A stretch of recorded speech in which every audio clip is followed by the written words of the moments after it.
Welcome to the Rim Break Rodeo. We hope this video helps. In this video, I will show you how to cook barbecue ribs.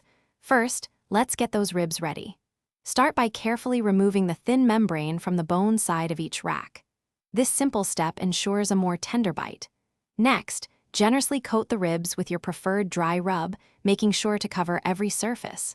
Let them sit for at least 30 minutes, or even better, refrigerate them for a few hours to let those flavors really sink in. This preparation is key to delicious, fall-off-the-bone ribs.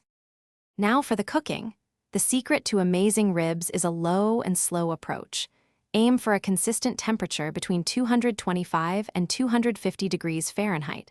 Place your ribs in the smoker or indirect heat on your grill. Cook them for about 3 to 5 hours. To keep them moist and tender throughout this long cook, always include a water pan in your smoker. This helps create a humid environment, preventing the ribs from drying out and ensuring a juicy result. After a few hours, it's time for the Texas crutch, or wrapping. Carefully remove the ribs and wrap them tightly in heavy-duty aluminum foil.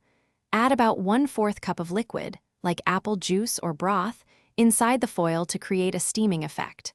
Return the wrapped ribs to the smoker for another 1 to 2 hours.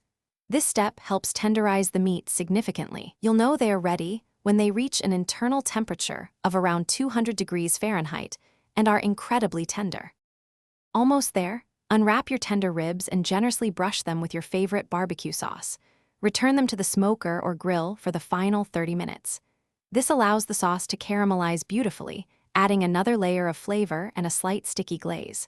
Once sauced and caramelized, remove the ribs and let them rest for at least 15 minutes. This crucial resting period allows the juices to redistribute, ensuring every bite is moist and flavorful. Then, slice and enjoy your perfectly cooked barbecue ribs. Thanks for watching. Consider subscribing if we helped you.